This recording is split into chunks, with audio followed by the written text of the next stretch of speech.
Hey, Friendo, Steve here. Hey, Larson. Hey, stay with me. What are you doing? Don't look over there. What's going on over there? What's over there? None of your business. Now I want to know. You look so curious. All right, it's time to predict a bunch of shit, Larson. Predict what's in the corner of my room here. A person?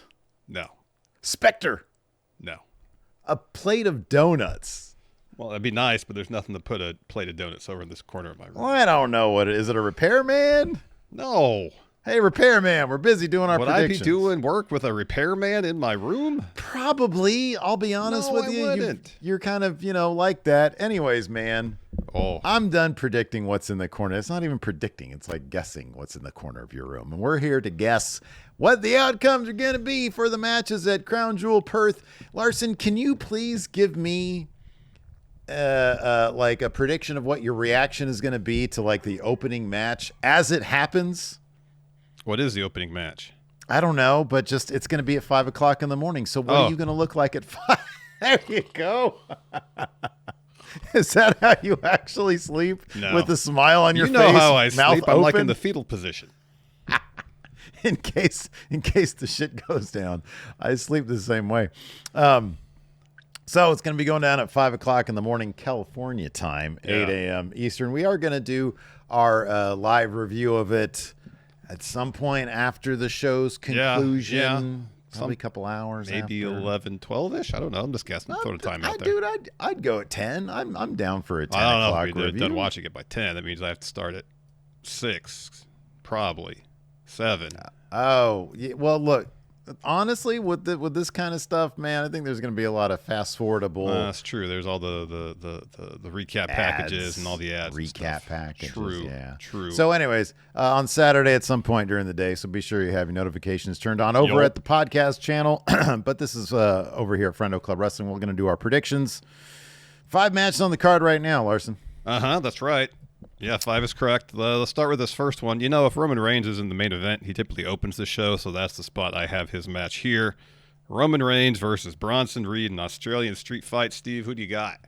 I've got Bronson Reed. They're in Perth. Now, they could do the thing where Roman gets the win because he's Roman, and then, like, Bronson gets his heat back. But they already did that. They did that already. Yeah, they could do that again. They could. That's just I feel like Triple H is to a degree in his copy-paste era. That being said, it's Perth, and it's an Australian street fight. You got the rest of the Vision who could potentially help out.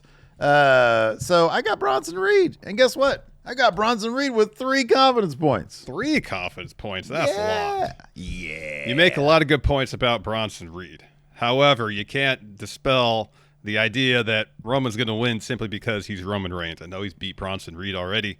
Mm-hmm. That doesn't preclude Roman from winning again. I know Bronson Reed would get a lot out of a win here. He really needs the win. He needs this win. So I got a single confident point on Roman Reigns to lose to Bronson Reed. I got you. I was not thinking about. I was actually thinking of like how would they, my head was elsewhere while you were talking. I'm used to that. I was like, what do I have for lunch today? No, I was thinking of like, man. Actually, what I was thinking of is what's a bigger deal, Roman Reigns anywhere or Bronson Reed specifically in Perth? What gets a bigger pop? You mean winning or just entrance-wise or overall? Who's a bigger deal in general? In general, it's Roman. Over Bronson in his hometown? Well, not hometown, but in his home territory. I don't know. That's my point. Yeah. Is like, what's the crowd going to want to see happen here? I think initially the crowd's going to pop huge for Roman's entrance. Yeah, they love the entrance. It's Roman. Everybody do the once thing, acknowledge him. But I think if Bronson wins, that would get a huge pop. Yeah. Yeah, I think get a huge pop. Yeah. So you got 1 confidence points on Roman Reigns to lose. Bronson I got Reed. you. Yeah. You didn't get me on that. I got you. You didn't get me.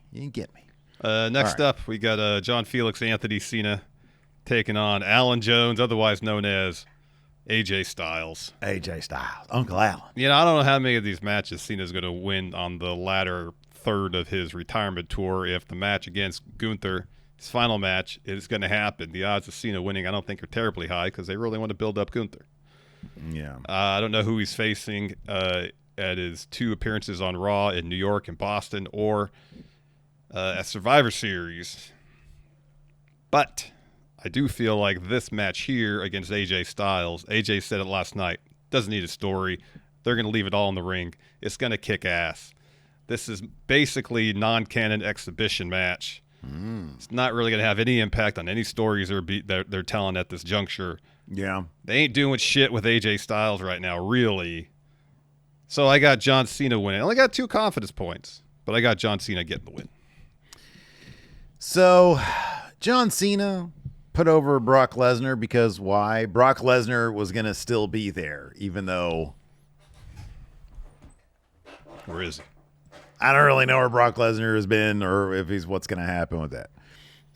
And so, you know, similarly, AJ Styles is still going to be there. So if the idea is he's going to fight people and lose to them because they're still going to be there, then he's just about to go on a 3-match losing streak or a 4-match losing streak here to finish out his career, I'm guessing. I don't know. So because of that, I do have AJ Styles with 2 confidence points. To lose to John Cena. Look at you. I got you. You big dumb. No, you big didn't dumb. Get close to getting me. I was literally doing this, waiting for you to do the lose thing. No way. I got you. It's the worst attempt to try to get me probably ever. Best. I mean, I got Cena with 2 confidence points because, like, you have Cena with 2 also? Yeah. Yeah. So we're both pretty low on that. I'm kind of curious what you have, like... Well, you already did your 1. Did you already do your 1? Yeah, you did your 1. That was on Bronson Reed to win. Yeah. Let's talk about this tag match. Rhea Ripley and Io Sky tagging together to take on Asuka and Kairi Sane. Who do you got, Steve? I got Rhea Ripley and Io Sky to win this match because they're in Perth. Like, right? Doesn't that make sense? I got 4 confidence points on this one. Yeah. Yeah, they're in Perth. It's Rhea Ripley and Io Sky. They're like super powered up. Kairi Sane is gonna eat the pin. Asuka might do something. I don't know. I guess the biggest question is who's gonna eat the pin here, Kairi or Asuka? Because like, wouldn't it be more if the idea is like you want a satisfying win? Asuka's got to eat the pin here, right? Yeah, but that's if this is the culmination of the story, and I don't know if that's the case. I got Rhea and Io with 5. Io lost last night to Kairi, plus Asuka and Kairi stood tall. That's really strong go-home math in favor of Rhea and Io. Yeah. I would expect Kairi to eat the pin, especially since she just won on Raw, because I don't think this ends at Crown Jewel Perth. I think this continues, and I think the pin that really matters for Io is when she pins Asuka in a one-on-one match. That's the big deal right there, right? Yeah. Like I could see Asuka like sort of allowing Kairi to take this loss or like, you know, I don't know how it would work because this is going to be like an actual tag match where somebody has to be legal and whatever. Yeah. But like, I could see her sort of getting out of the way of a bullet and letting Kairi take it, so to speak, metaphorically speaking. So yeah, I got 4, but honestly, this could be 4. It could be 5 depending on like the match that I got 4 on could easily be 5 and vice versa here. Yeah. So yeah. I'm guessing this next one might be the one you have 5 on. Stephanie Vaquer versus Tiffany Stratton for the Women's Crown Jewel Championship. Stephanie just won that title, 2-3 weeks ago? I don't see her taking a loss so soon after winning that title. They're going to want to establish Stephanie as champion, and so she's going to win, and she's going to win a lot, including beating Tiffany Stratton here. I got 4 on Stephanie getting this win. I have actually 1 on this match. All right. Because they really love Tiffany Stratton. Like, it's funny because I don't, but I can also recognize that WWE really does. Like, if they wanted that title off her anytime soon, like, she doesn't, they don't really, they protect her a lot. Stephanie wasn't even on TV in the build-up to her match against Io for the title. I love to think that Stephanie is going, and I have Stephanie winning this match But like Tiffany is their guy. Like that's their guy right now. So like it wouldn't shock me at all if Tiffany won this match, like at all. I actually think have you seen the betting odds on this? Do you know, is Stephanie the betting odds the favorite? Ago, and I think Stephanie was favored then. I think. Yeah. But I do not feel strongly about this match either way. Tiffany's a big deal for them. Here's another thing. Of late, they've mentioned a lot that Tiffany is undefeated this year. Mm-hmm. Yeah. I don't remember them really mentioning that before the last 2 or 3 weeks. So it's going to be a thing where when Stephanie beats her, Stephanie gave her first loss of the year. Dude, again, I hope that's the case. It's sort of the thing where they didn't really mention anything about Bianca having the WrestleMania streak until the build up to WrestleMania this year. And what happened? She ate the pin. Yeah. Yeah. Sort of like in the main event, what I assume, Cody and Seth. The focus is on Seth and his story. Cody is more or less a bystander in this whole thing.